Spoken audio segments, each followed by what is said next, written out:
It's 12 noon. I'll call the Port of Newport Commission second budget priorities work session to order. First order of business is a public comment period. If any member of the public would like to make a comment, I'll see. Excellent. I will take a deep breath. Yeah. Good thing you called ahead. Table for two? Yeah. We'll give everybody a second to get in.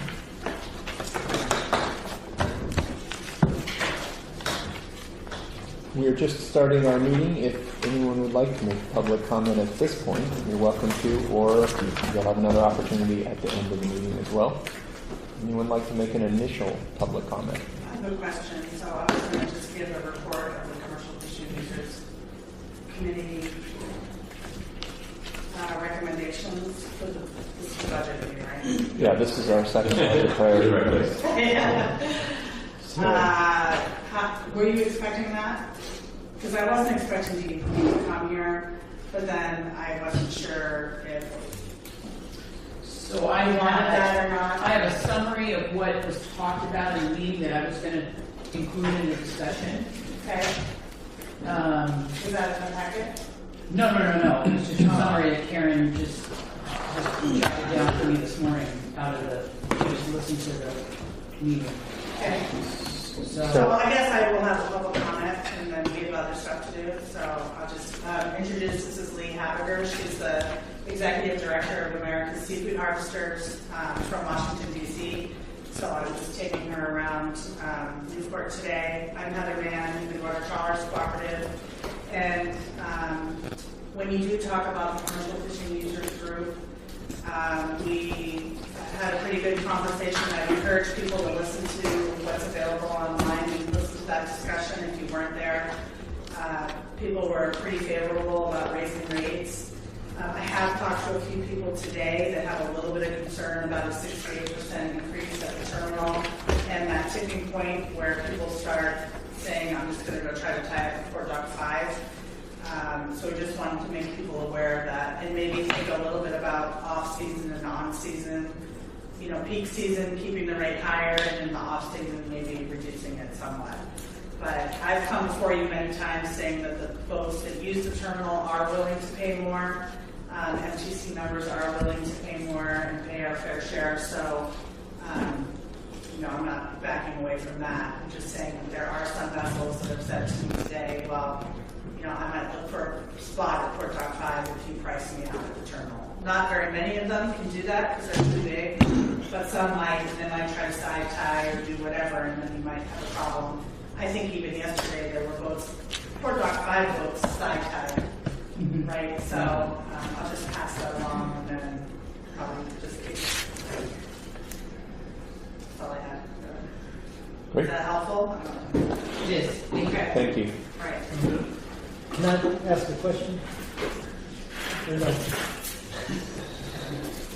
About the commercial fishing user. I can not. I mean, technically, this is a public comment period, and there'll be time to discuss this during the agenda item, unless it really requires it. I'll wait. You sure? Yeah. Okay. Thank you. Thank you. Thanks. All right. Given the fact there's no other public here, I'm going to assume there's no more public comment, and we'll move into our first agenda item: considerations for proposed budget. We are talking about the 1920 budget, revenue and expenses by funds, and Terry, Mark. So I prepared probably 5 minutes of talking points that kind of walks you through the highlights of the entire packet that would perhaps give you some context to then follow with the discussion. Is that okay? You guys, if I take the time to do that? Is that in the packet? No, these are just my talking points. It's not a, you can put it in the packet later, but I just typed these up today. Yeah, it probably wouldn't be a bad idea. Yeah. For reading. Sure. So, what you have today before you is the full or or I should say complete staff proposal. And it includes additions and revisions from the first committee meeting on the 9th that we heard from you.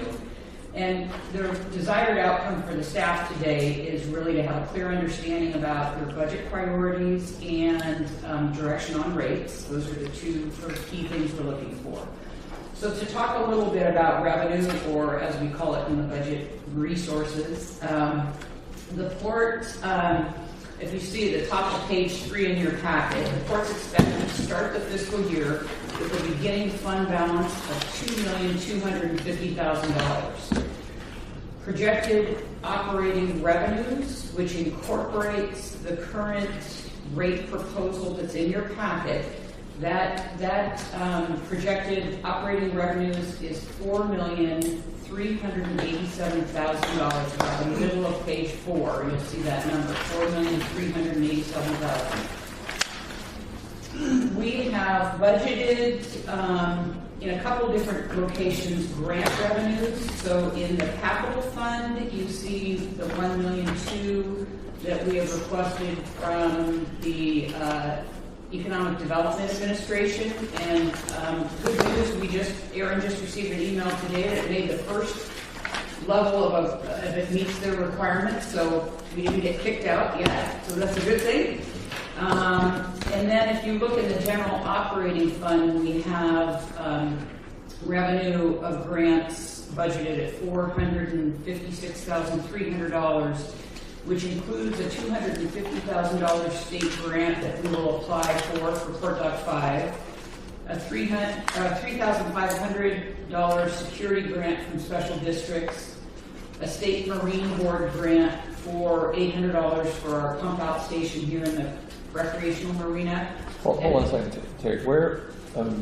I'm sorry, I didn't tell you the page number. That's on page 4 under grants other, about the middle, $456,300. So you're describing what's making that up? Yes. What's the portion? It's just not listed. We're not looking for those. Correct. Yeah. No, I'm just telling you what's embedded in that number. Okay. Is intended to give you more information, not confuse you. And then a $200,000 grant from Homeland Security, which would be for an integrated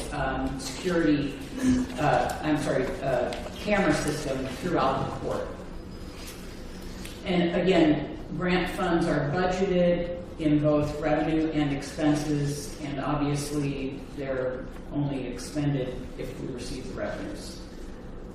And then, you know from past conversations that Mark and Todd spent time at all of our banks negotiating interest rates, and so you won't see that increased interest in one lump sum, but throughout the various funds there's a listing for the interest in different funds, and the total throughout the budget is $167,000 that Mark has estimated we will see in interest revenues, which is a considerable increase over past years. That's a result of that negotiation with the various banks locally. Awesome. So the total revenues, excluding the beginning fund balance, which you see at the bottom of page 4, is $5,018,300. And when you include the carryover of that fund balance, the total resources at the bottom is $7,268,300. So that's just a very high-level look at revenues or resources. So moving forward, as we flip to page 5, we talked about this at a previous meeting. Personnel services is estimated at $1,674,529. Now that is without any provision for any salary increases as an outcome of the current market study that we have underway with an HR consultant.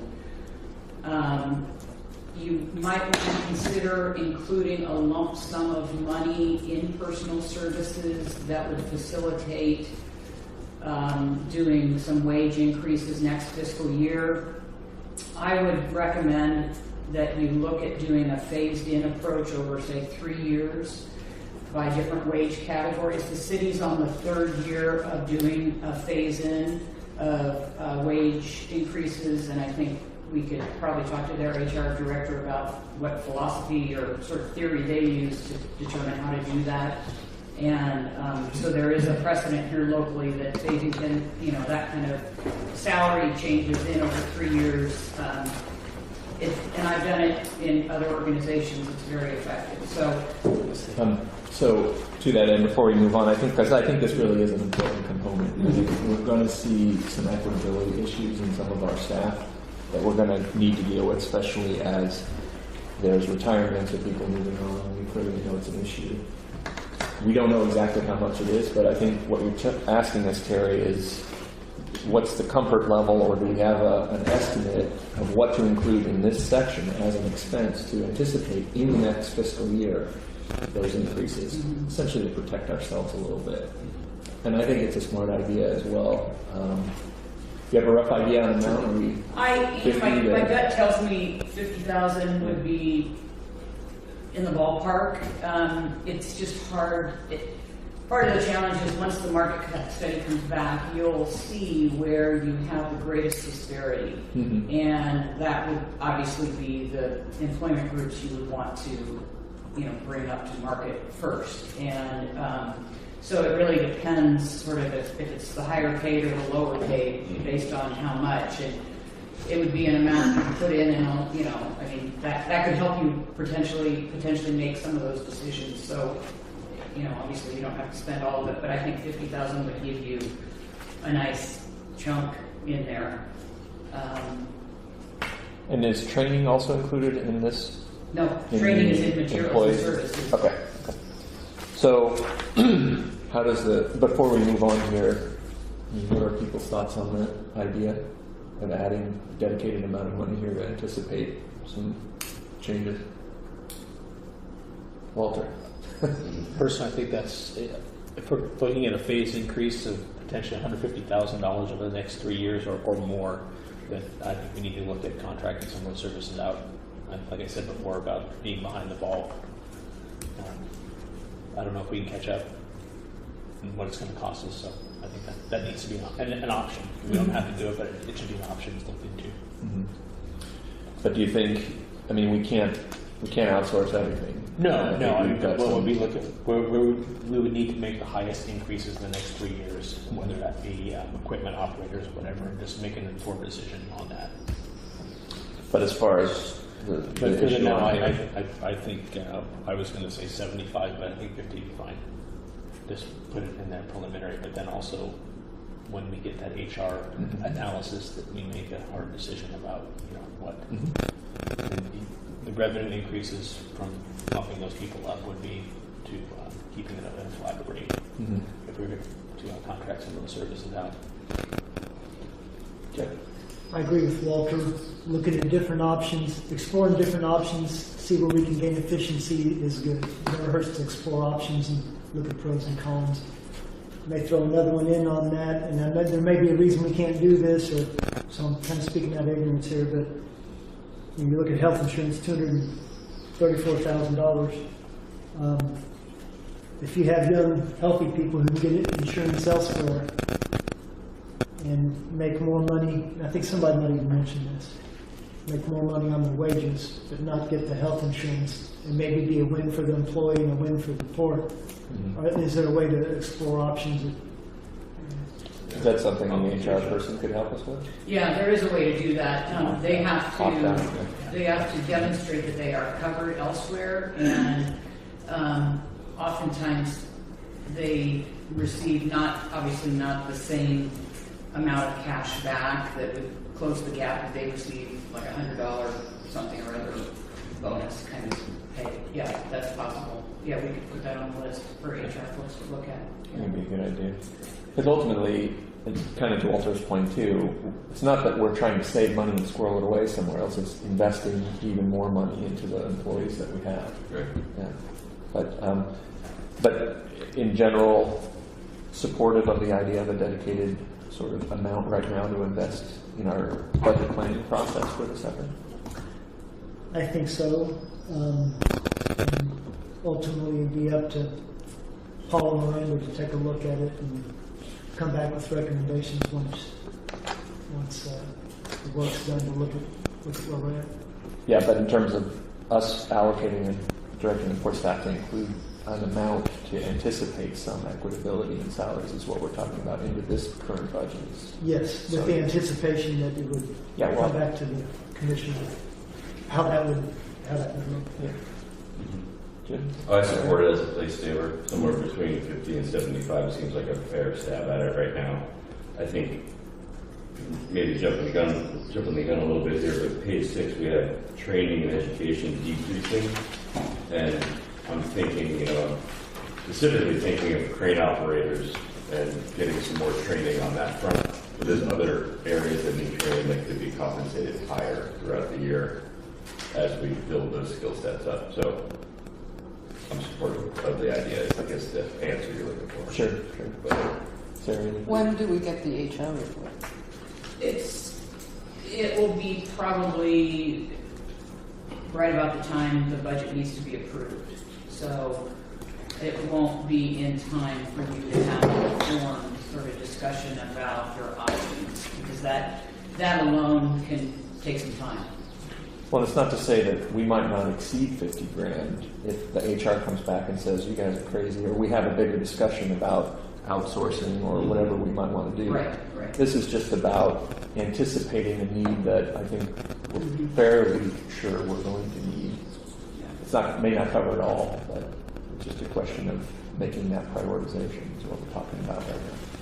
I just wonder, seeing this running on page 2 of the lot of numbers, and then page 6 with the less money for training and education, I don't think is intuitive to me. And I just wonder if we're going to be tacking on, and creating a little monster today. where do we get that? Where do we pull that 50K from? Well, we'll kind of get there as we go through the conversation. I guess my point is I don't want to do the first 10 minutes, add 50, and then add. So, Well, I mean, we certainly table and come back to it towards the end of the budget if that's what you like. yeah, because it's so coupled with the training and education. So Yeah. we'll see how it goes. Let's Circle the revisit little it. wagons and revisit it again. Yeah.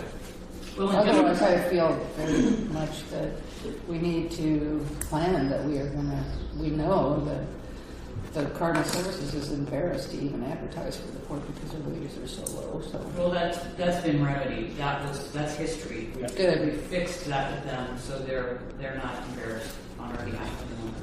That's good to know. Aaron did that. That was his name. Aaron's my. Thank you.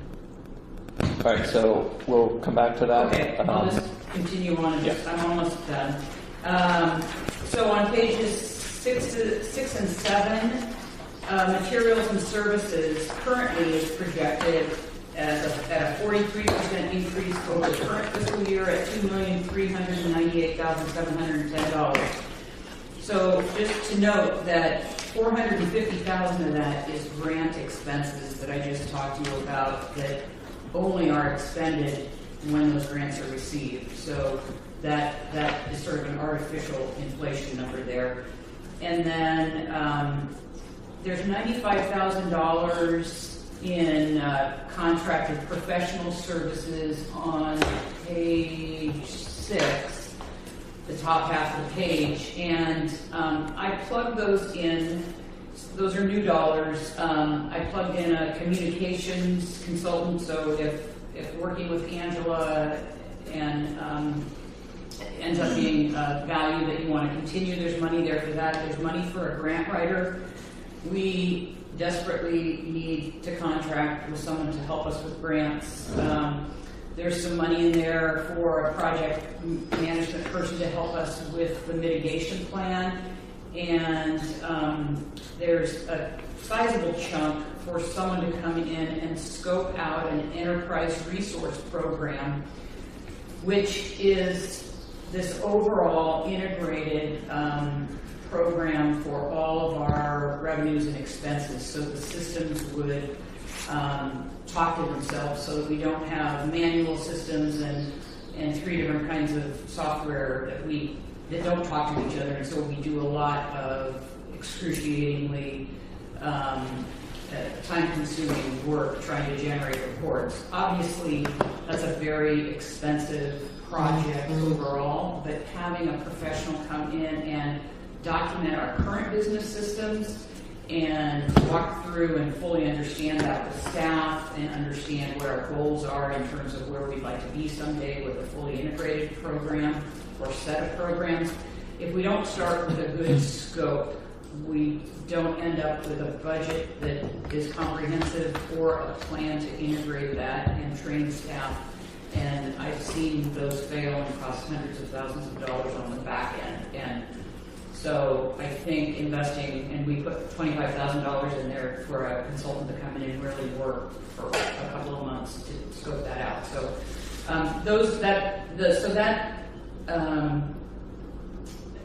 sort of inflates that material and services budget, as well as utility increases in the neighborhood of $50,000. Becca's been working for weeks trying to get the best estimates out of our utility providers, and it looks like a little bit close to $50,000 in increases. So that number in materials and services is a pretty hefty increase.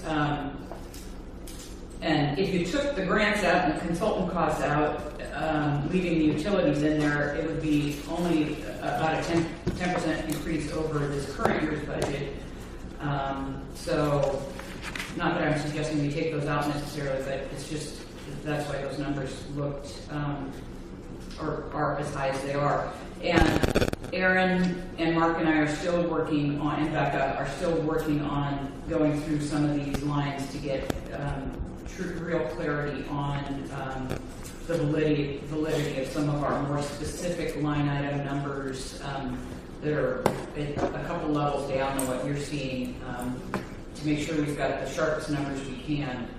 So M&S is a big chunk of our expenditures, and I think in an operation like the port, it's important to have some flexibility because, for example, one of our hoists needed a new motor, and we had the resources to go out and get that fixed, and it took us 2 days, and we were back up and running, and it was during crab season. Super important revenue producer for us, very important to have money set aside to be able to accomplish that. So, there's this balance between having too much set aside and sort of an educated assumption about some big issues you might run into and having that kind of resource set aside.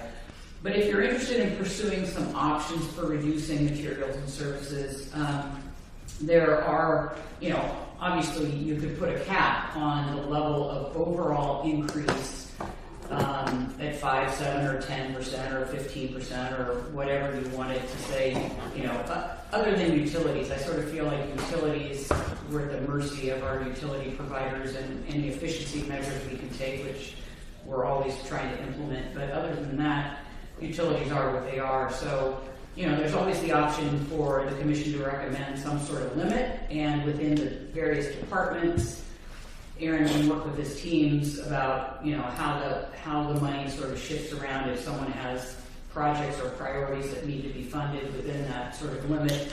But I just wanted to remind you that there are opportunities if controlling costs in that area is a priority for the commission. So then, if you'll flip all the way back to page 35 and 36, which is our capital projects list. Terry, if you want to, before we jump into the next section, maybe we could see if people have questions about the materials and services, or do you want to? I was just going to give you this sort of high-level overview, and then you guys can dive into more specific questions, because if whatever you want to do. Does that work for everybody, or you guys want to stay on section? Go the whole thing? Okay. So on a capital projects list on page 35 and 36, that's really where we need some direction from the commission about priorities. The total of $2,700,300 includes what we heard from you at our meeting on the 9th, And we've included a little more documentation about, or just text behind what some of those items are for your, for a deeper understanding. And obviously, we're happy to talk more about that. Assuming that Port Doc 5 moves forward, and when you're thinking about the number of projects we want to put on that list and the number of projects that we can actually complete in any given year, I just want to remind you that assuming that Port Doc 5 moves forward, Aaron's time becomes somewhat limited for a large portion of the year because he'll be very involved with managing that project on behalf of the port. And it's just the reality. We don't have two of Aaron to help us do that. And so when you start to think about how many projects we reasonably could accomplish, when you have to plan and bid and potentially permit some of them and then actually execute, we do have staff that can help support Aaron do a number of those pieces, but it just becomes limiting, I think. So the project list that you see that was staff recommended includes the priorities that are consistent with the business plan. Both the list that the staff provided on the 9th for you to consider and the list that's included in the strategic business plan are a combination of staff's best recommendations based on the condition of infrastructure, coupled with the consulting engineer's best recommendations about the condition of things. I mean, we really worked with, or I should say, Aaron and his team worked with those engineers and really looked at projects. And so when you look at what was recommended there, that's how the prioritization came to be. It was really about what, obviously what needs to be taken care of first. And then I wanted to just point out, because I don't want anyone to think that we're discounting a need to really put an action plan together for the terminal and next steps there. That was the number one priority in the proposed list in the strategic business plan, and that really is what I look at as an action plan for next steps. And Paula will be coming in a couple of weeks, and that will be what I talk with her about extensively in terms of how important that is and how she needs to work with the commission in terms of next steps and what your direction is for her on that. But I just wanted to mention that because I don't want anyone to think that we're not thinking about the terminal. So the total proposed expenditure amount, including transfers out of the operating fund to balance the budget, is $7,268,300, which leaves the port with a negative ending fund balance of $504,399. So I think it's important. We've had this conversation in a couple meetings about what is a target ending fund balance that the commission should really sort of keep in mind when you're considering all of the resource and expenditure considerations every year. And Mark and I have talked extensively about this, and Todd's been in this discussion as well. And I think a reasonable ending fund balance target is something between $1.2 million and $1.5 million. And that gives you some carryover to accomplish projects without having to have everything grant funded. But obviously that kind of fund balance assumes that you will be actively and aggressively seeking grant funding to do future projects. I mean, it's a fact of life that this port and every other port needs grant funding, and so that recommendation is consistent with an active grant program.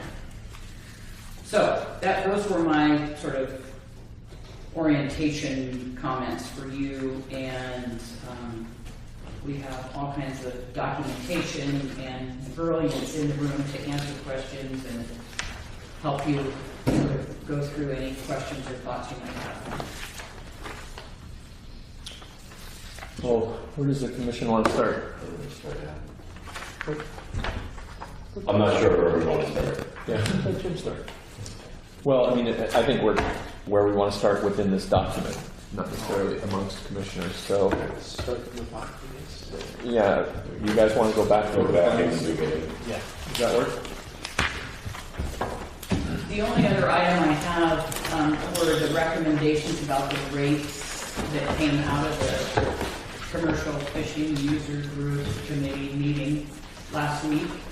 And so if you want to dive into rates and talk about any, I have the discussion that went on there relative to rates. And this budget is predicated on the proposed rates that's in That are in the now. packet, correct. So that's a big piece of our revenue picture. Right. They're based on a non-compounding one for the quartile, about 5 and 7. That's what they had. Yeah, and that was the recommendation of the Yeah. committee as well. Yeah. So, I mean, I guess as a starting point, you've described, the first section here was about revenue. And while we'll get into rates here once, I guess we're done with this, does anybody have any questions? I'm talking page 3 and 4, looks like it covers the proposed rates. That includes interest, grants, estimates, and things like that. Does anybody have any questions on those, at least projections? There's some large changes there. Are we pretty confident in those swings? So those changes, the way we estimated the revenue is we first looked at our actuals for this fiscal year. Mm-hmm. And I know for the last 3 years, revenues have always come in much higher than what we budgeted. We budgeted very conservatively on revenue. So we took the first 7 months of the year, projected that out, found an average per month, projected that out for 12 months. We looked at that number. That doesn't always account for some seasonal changes that might happen in the last 4 months of the year. So we did a second one where we took this first 7 months of this year actual, and we took the last 4 months of last fiscal year. So we looked where that landed. Then we compared those two numbers to last year's budget and then the 2 past years' audit actuals that are listed here, and applied the 1.5, or it's the 5% on most of these revenue items to come up with these estimates. I would say probably most of these were maybe 80 to 95% of that number, so we came down just a little bit. The other thing is some of the categories have changed a bit.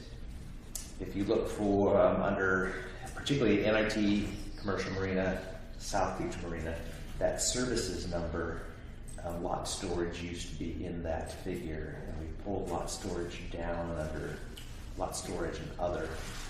The other fees, they're different depending on the profit center, but like in South Beach, it could be a pet fee. There's a number of these other fees, and they were listed last year down in its own miscellaneous category. I brought those up into each profit center. So that's why some of the numbers are a little bit lower. Last year, the numbers are quite a bit higher. There's just a little bit of a realignment. Is the lease revenue that you had listed at 2.6%, has that been pretty standard for the last few years? It has been, right? And I think that's because the CPI increases on those leases is set at around, used to be tied to the Brooklyn index, and they've eliminated that. So now we're just going with the 2.5% to some other index. And there are a few new leases, but those have been factored in there too. So Mark, there was I think it was in our financial report about annual mortgages that were giving too much of a discount. Have you folks looked into that, about maybe an incremental increase or lessening of the discount for annual? And I think if we did, it would be in the rate schedule. Right. And I know I just looked at that financial report we got back and said one of the recommendations was that we could possibly lose some revenue by giving too large a discount on our yearly. Yeah, and that hasn't been factored in yet, other than whatever the changes on the rate sheet. We really look at just getting these given numbers in place, applying those rate percentage increases off the rate sheet. Okay. But we haven't done that deeper Right. dive into some of those things. And the 1.2 million on the cost to us on Port Dock 5, there's the 483,000 extra grants, which I 156. How much of that would, if we got those, would be taken off that 1.2 amount for Port Dock 5? Yeah, so those grants, you're talking about the 456, 300. Yeah, that Terry talked about. Yeah, those grants are separate from the EDA grants. Right. Yeah. So if you go to page 11, it's the construction fund detail. Okay. You'll see that the 1.2 million grant is actually budgeted as a resource in the construction fund. I mean, There's Terry, 250 built into that Okay. 456.3 right. that is a state of Oregon grant that we're going to apply for Port Dock 5. That would be in addition to the 1.2 million EDA grant. Oh, so it'd put us under $1 million, hopefully. I'm sorry? That would put us under $1 million for our costs for Port Dock 5. I'm Yes, just trying to. just. Well, yeah. Yeah. We're just talking numbers here. If- right? yeah. Exact numbers. Yeah. I'm just looking at what our total potential costs Right. out of pocket might be for Yeah. Port Dock 5. And 250 is based on a moderately educated assumption based on conversations with Dave Harlan, and a lot of that depends on what happens with Connect Oregon dollars and decisions there. So, Something else about that grant request that came up very later on. I hung a thing in there that so if you have a disaster declaration, it changes the rules of it. And there was a disaster declared in the salmon fishery that applies to us under the Magnuson-Stevens Fishery Act. And I put a copy of that in there and I mentioned it in the application at the advice of the Cascade West Council of Governments. And if that gets taken up, then the fund match is 20% on our part, not 50. Okay. But the budget that's in that package that had already been done, it was at the 50% mark. So, I am leery to bring it up because I'm very guarded on the chances of this, but it's something to bear in mind. That could come in cheaper for us. What was the percent increase on the annex site fee? What was the anticipated additional revenue? It seemed pretty extensive, 40%. Is that due to a rate change, or what was the motivation there? On page 4, line 29. Annex site fee looks like it showed almost a 40% increase from last year. What was the? So that again was taking our actual so far this year.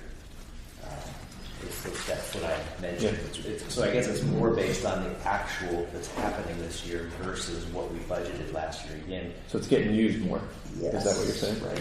Yeah. And for the last 3 or 4 years, revenues have always been higher than what we budgeted. So the base, I didn't base it off that lower budget number. I tried to get it to an actual, That's fine. and then increase from there. Yeah.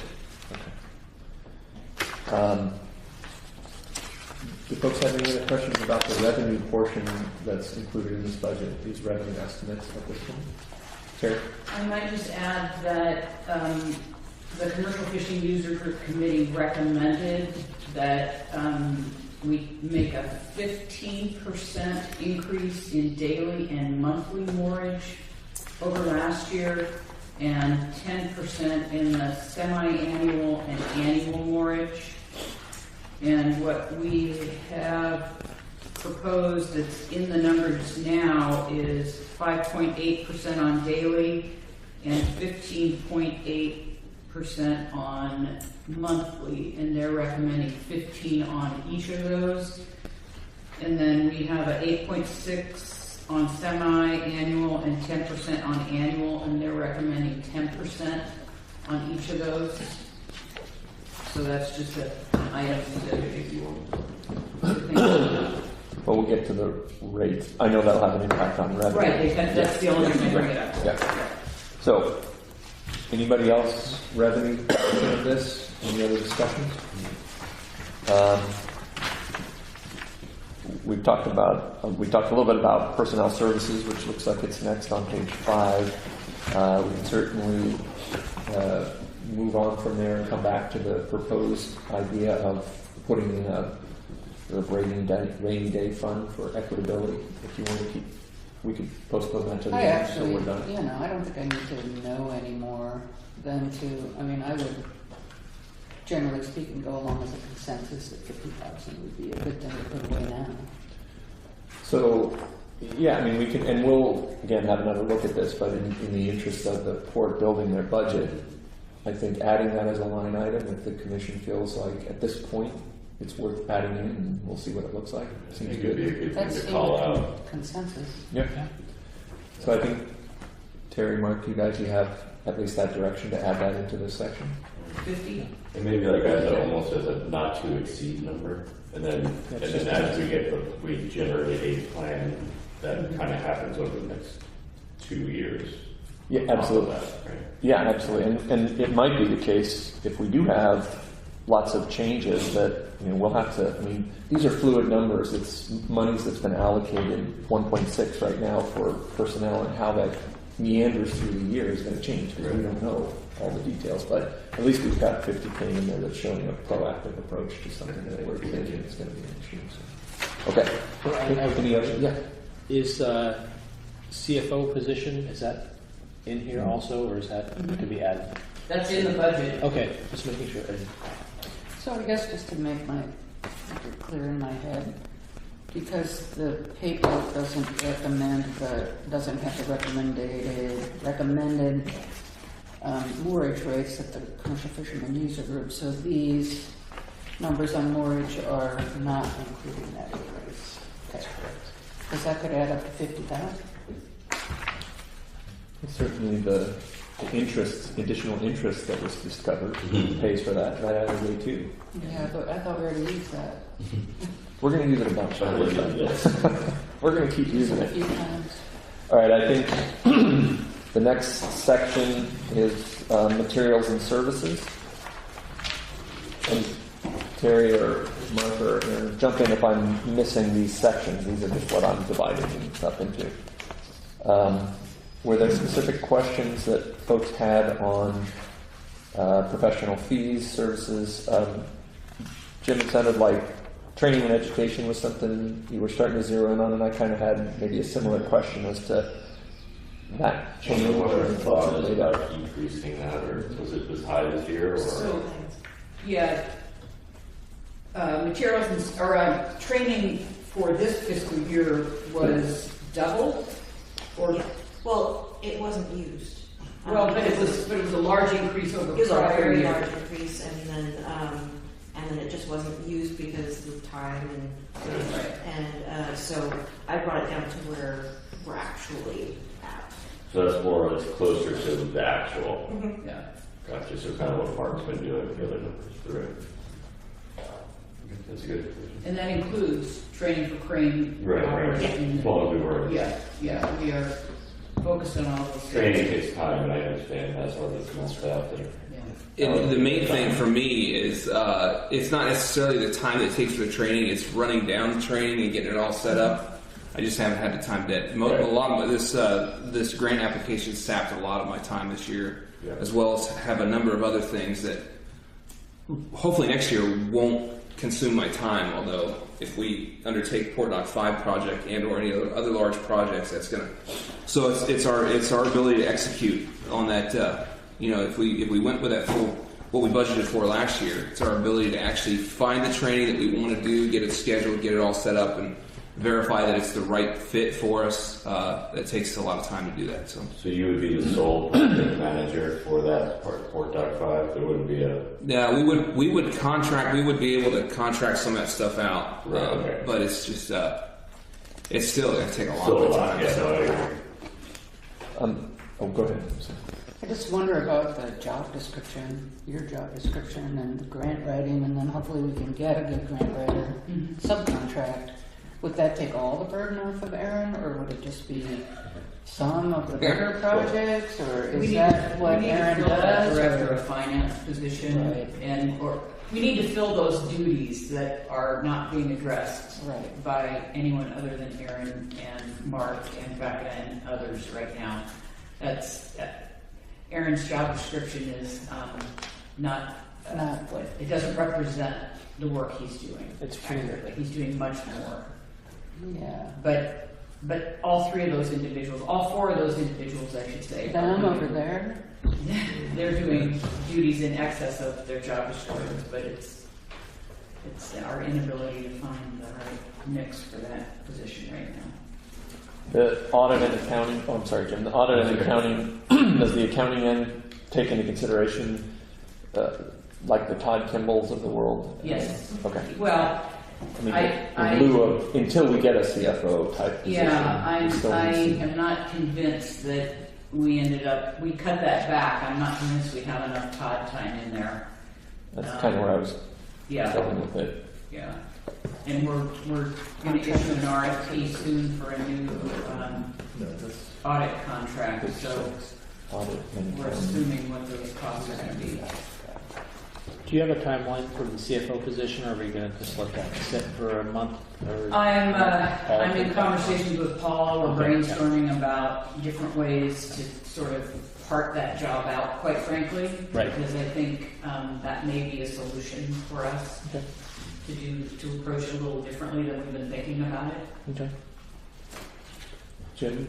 Yeah, line 36, contract and support services for 273. What does that entail? What's different? I'm thinking contract and professional fees are similar, but I don't think they're not. So, This is our, I got a list of it. okay, this is my confusion probably. So that other consists,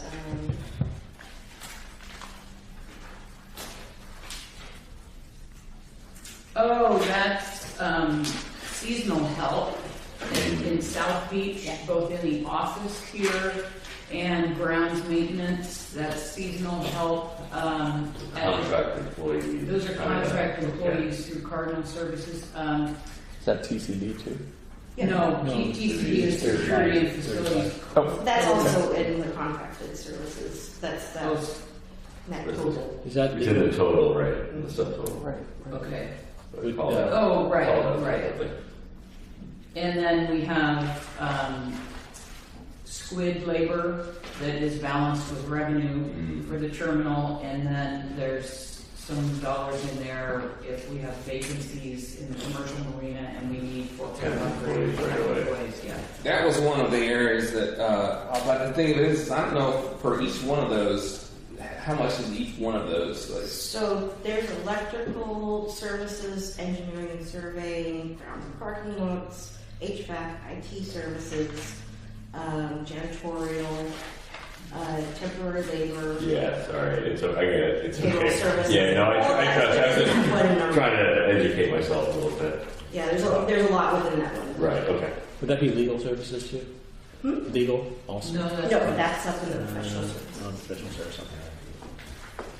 I had when I saw that, I had first the thought because I had asked Becca to add, I think to include 3 temporary workers basically for the docks, but and I thought, well, maybe there's a couple that we can pull out. The reason why I was inclined to ask that was because it gives us some flexibility, so that if somebody shows up and says, "Hey, I want to do this thing or that thing," and it balances out, and pays for itself, it enables us to be able to hire on a couple extra people if we're in a pinch. But I don't think one of those positions would really even make a dent in this overall. I think they're not very expensive. Am I right on Well, that? it would be 52,600 for 4 employees, 4 temp employees, and that would only be if we had the revenue to So, pay the, for them. so what we could do with that, if you really wanted to, would be to say, okay, we're not going to budget for those positions. The only thing it does is it kind of slows us down, and having that flexibility to be able to respond to a request to stand up a business or something, some sort of operation at the hoist dock or wherever it's at, is very beneficial to us. But we don't necessarily not have that flexibility. It just means we'd have to come back into the port commission and say, hey, we would like to budget for these extra positions now because we have this whatever just showed up on us, or whatever the case is. So the other thing with this is with those type of positions, if nothing comes up next year and we don't need them, then we've over budgeted. Of course, it's kind of a difficult thing to figure out. But in the realm of 50,000, you said it was. 52,600. Yeah. I think that having that flexibility and being able to react to opportunity is important. I don't want to add another step if we don't have to, at this point. Yeah, it definitely makes things easier for me, that's for sure. Yeah, that's our goal, my goal. Back to that audit and accounting. So it shows a 48% decrease here. You mentioned that this includes Todd. I'm not privy to your conversations with you and Paula, but in the interim, do we need to, would it be prudent to add a little bit more in there, or are you still comfortable with that? In light of the fact that we don't have anybody and may not have somebody as the CFO for another couple months. The challenge is Todd's not very available to us because of his business being extremely busy, and so we're not spending a lot with him. In the past few months, we haven't, and I don't anticipate moving forward. Did you want to say something? Are you raising your hand? Yeah, sorry. Yeah, I have it. So the 17-18 budget for audit and accounting was $25,000, and so last year's was $87,800. And as of February 1st, when I was trying to do that 7 months, we only spent $30,000. So your note through April 22nd on this sheet you Yeah, did? so that's the current. That's as of yesterday. As of yesterday, so 27,000 with CFO selections and about 24,000 with our audit.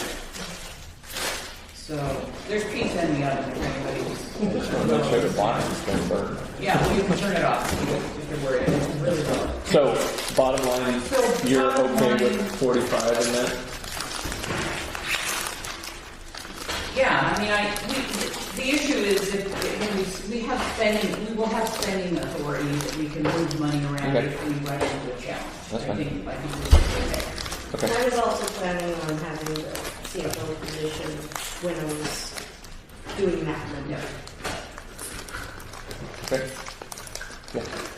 Under repair and maintenance, line 38 on page 7. Does that interact with our set aside or set aside stuff?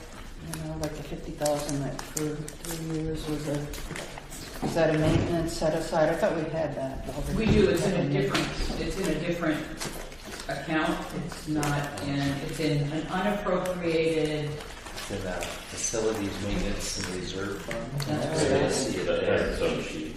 Right. Right. So this repairs and maintenance is just what happens in 1 year. yeah. Anyone have any other questions about materials and services at this point? Welcome. Okay. Let's move on. The next would be, help me out here, page 8, total requirements. What category are we talking about there? Capital. Oh, so page 8 is the capital. Help me out here. Those are the remaining requirements in the general fund. So you kind of listed down the page: capital outlay and debt service, and transfers out to other funds, contingency. Then you have your unappropriated and fund balance. So that's everything else in that fund. So those top three, the washers, forklift, and outboard motor, those are the capital projects that you see on that page 35 and 36. And those are capital because of the life of what we're buying and the amount, and that's why they're listed as capital. And As opposed to the other things that are services. Or correct, services. or, Got it. or That's- smaller purchases that are in just M&S. So that's $84,800, and then debt service is what you see detailed in the debt service section, which is page 17, 8, 16, 17, 15, 16, 17, and 18. And those are, that's debt, so we have to pay that. Yeah. And then the dollars transferred out, so the dollars that go to the facilities maintenance reserve fund and to the construction fund are dollars for those capital projects that are on page 35 and 36. You'll see little codes there, either CF or FMRF, and that's money that we're transferring out of the general operating fund to cover those expenditures. So that's why it's out of one fund to another. And then the contingency of $150,000 is, that number, according to Mark, kind of has been up and down over the years. Contingency is a number you could say, let's just plug that at 50. Let's plug it at whatever. It sort of depends on how much faith you have in your other numbers and your estimates. And so that number can be whatever the commission would like that number to be. So. Okay, so with that, starting with the capital outlays, we've seen a few of those items, the 3 items there. And I'll throw this out there. The forklift, aren't we leasing those? Or so the $43K is for an annual lease? Yeah, we have to look at it's a capital lease, and we have to show it as an asset at the port. So we have to book it as a capital outlay, let it on our depreciation schedule, even while we're paying it off over 5 years. So you'll see it both as a capital outlay and the first year's debt service is estimated in here as well. Okay. But again, it's a lease. Right. Okay. Yeah.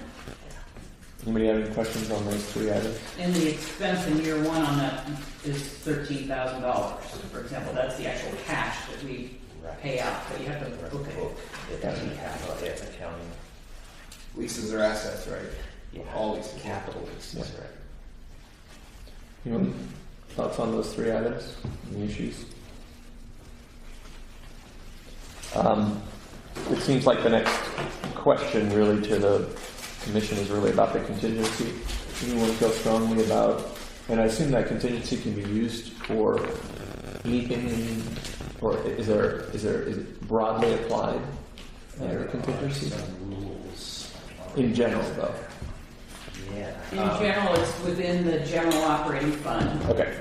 And there are some handcuffs around what you can and can't do in terms of budget law. Sure. But I believe we have to come for your approval to use contingency. And have we been utilizing it much? We have not. No. Yeah, if you look at the 2 years prior, you can see it's 0 actual. So we haven't used contingency yet.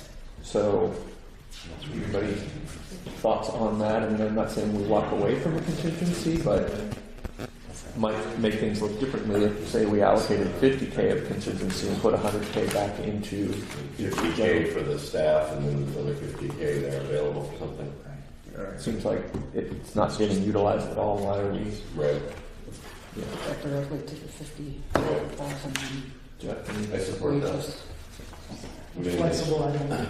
I'd just be cautious because that's an emergency if something pops up. Like when we had the fuel tanks out there rupture, that was a $90,000 repair. But there's still other options for reallocation of budgets as well. Yeah, I'd assume we have a lot of projects possibly going on. I'd say maybe 100, but I think we should keep it there just in case. I mean, Yeah. we don't have to use it. We can use it if we need the, but if we have that set aside. So does anybody have a problem reducing this to 100K? And it sounds like that's your recommendation, Walter. Yeah. I follow. That sounds good. That's also sort of phasing instead of wholesale huge changes. Sounds good. Very okay. Yeah, I think that takes care of it. Okay. Okay. You guys have that direction? Got it. Let's keep rolling on.